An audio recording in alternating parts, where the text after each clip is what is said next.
O dia em que os exércitos americano e britânico tentaram invadir a Amazônia. Nós ainda vamos ouvir muitas histórias sobre a floresta amazônica, porque acredito eu que daqui a alguns anos essa será uma das únicas florestas ainda com uma biodiversidade enorme. Então isso vai criar muito olho gordo, mano. E aí pessoal, como é que vocês estão? Meu nome é Pereira Horácio Júnior, sou de Moçambique, concretamente na cidade de Chimoio. No vídeo de hoje nós vamos ver isso, o dia em que esses dois exércitos tentaram invadir a Amazônia. Se vocês gostarem do vídeo, vocês já sabem, deixa o like, se inscrevam no canal, ativem o sininho das notificações para receber todos os nossos próximos vídeos e fazer parte dessa família. Vamos a isso.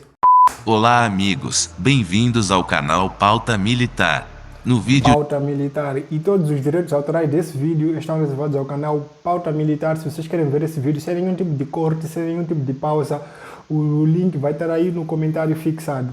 de hoje, falarei sobre um assunto que fez muito sucesso aqui no canal, sobre tudo o que realmente aconteceu na tentativa frustrada de invasão da reserva Raposa Serra do Sol por tropas dos Estados Unidos e da Grã-Bretanha no ano de 1993, invasão essa que foi impedida por uma grande operação do Exército Brasileiro e da Força Aérea Brasileira. Essa operação foi disfarçada de treinamento para... Essa história começou há muito tempo, mano.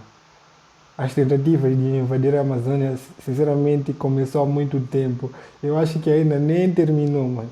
E ainda vamos ouvir muitas histórias sobre a Amazônia. Para não criar o pânico entre a população. As fontes dessa história estão na descrição do vídeo, onde inclusive os americanos se defendem da acusação de invasão. Essa história é Claro que vão se defender, né? Foi frustrada a tentativa. coberta de controvérsias e peço para que o telespectador do canal tire as suas próprias conclusões sobre os fatos narrados. Em janeiro do ano de 1993, Bill Clinton, do Partido Democrata, assume a presidência dos Estados Unidos.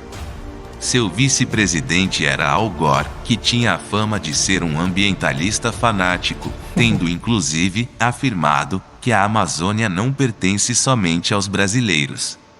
O vice-presidente americano passa então a liderar um movimento na ONU com o apoio de...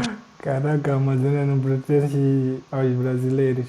Quer dizer, pertence a todo mundo, né? Para ele, a Amazônia pertence a todo mundo, só está localizado no Brasil só, mas pertence a todo mundo. diversos governos europeus, com o objetivo de pressionar o então presidente do Brasil, Itamar Franco, a demarcar e homologar a reserva indígena Raposa Serra do Sol, situada no estado de Roraima. O estado possui fronteiras terrestres com a Guiana, sendo essa região muito rica em pedras preciosas, além de possuir a maior reserva de nióbio do mundo.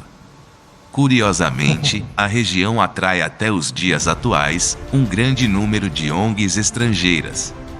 O grande interesse internacional na região era conseguir o reconhecimento do governo brasileiro de uma nação indígena naquelas terras, o que facilitaria os planos estrangeiros de criar uma região indígena autônoma, independente do Brasil, o que facilitaria a negociação da exploração das riquezas naturais do subsolo, diretamente com a nova nação criada.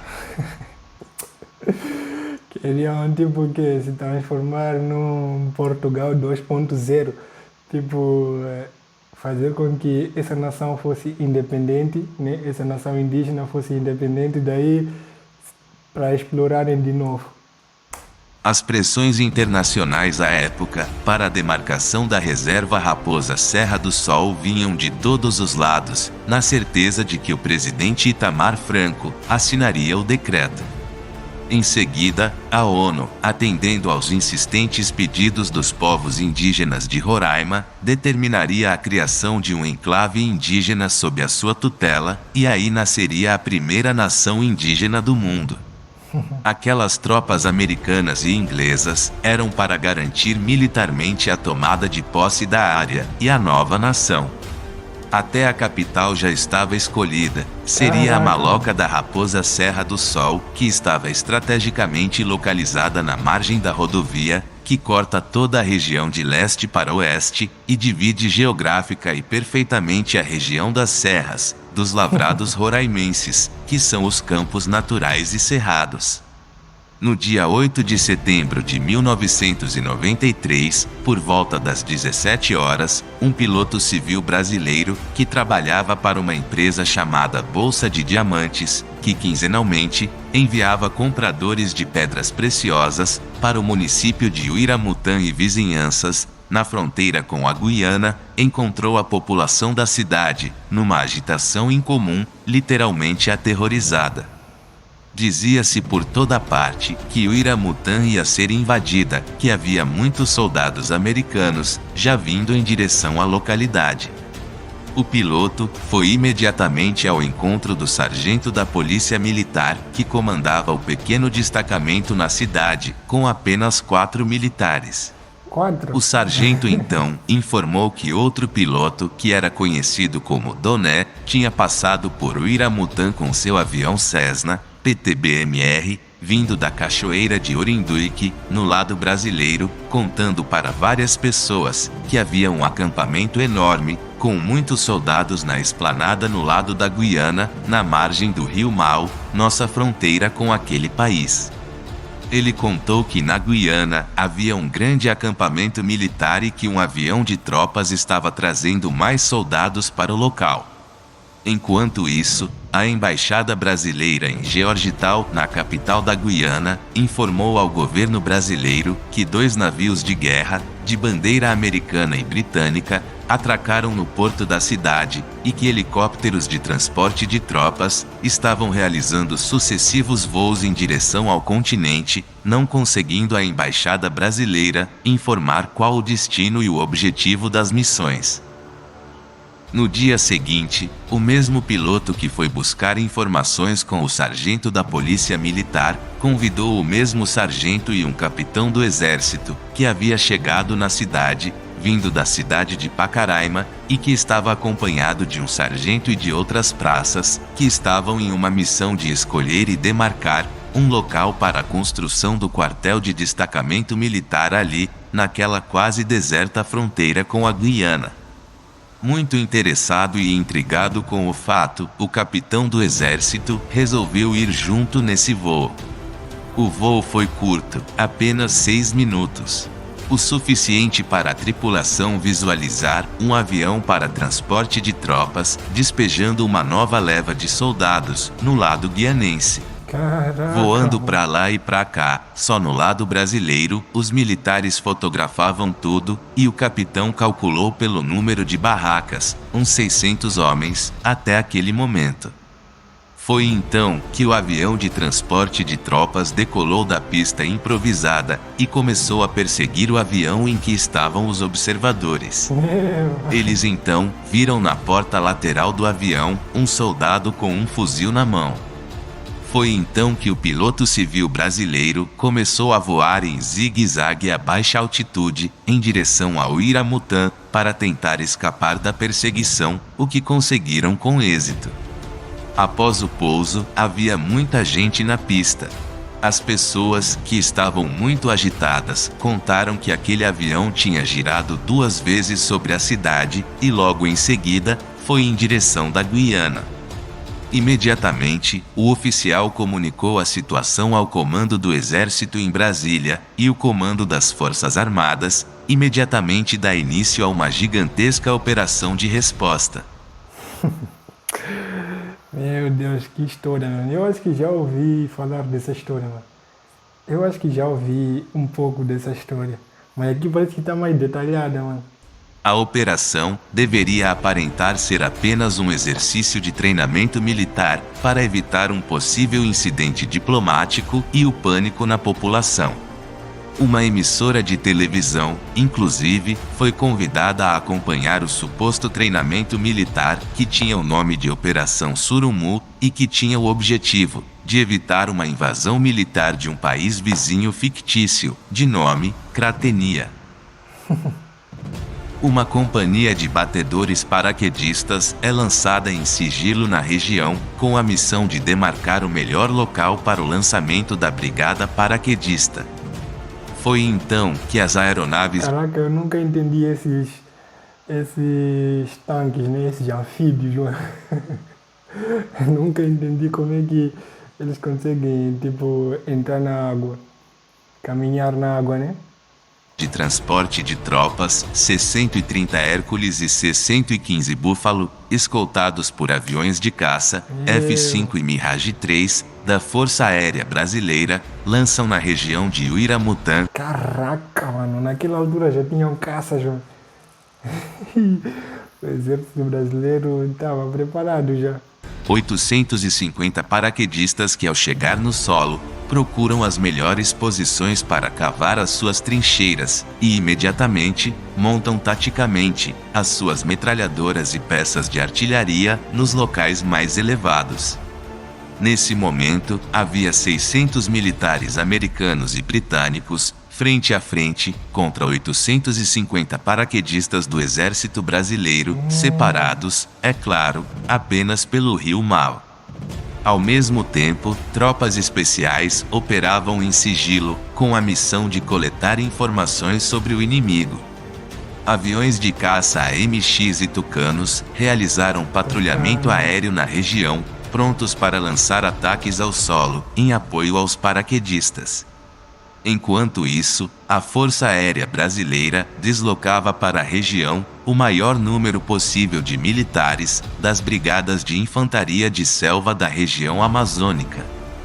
Tanto que o aeroporto pequeno da cidade de Uiramutã não suportou comportar o grande número de aeronaves que chegavam constantemente trazendo soldados para a região.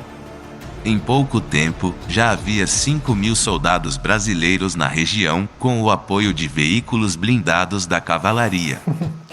Não tinham nem chance mais. Perderam todas as chances possíveis. Se tivessem que atacar, tinham que ter atacado logo no início. Assim já não tinham mais nem chance de atacar.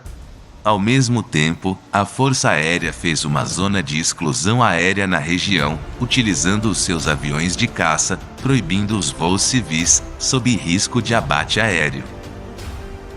Diante disso tudo, o presidente Itamar Franco não quis homologar a reserva indígena.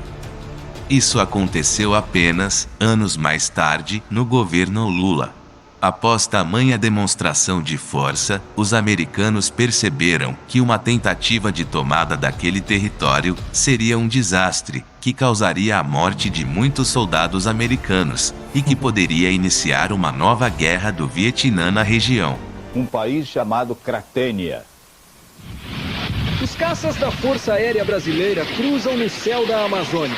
Os tanques do Exército entram em posição de combate. 5.000 soldados se preparam para a batalha. O clima esquentou depois que a Cratênia ameaçou invadir o Brasil. A Cratênia é um país imaginário criado ao norte de Roraima só para simular uma guerra.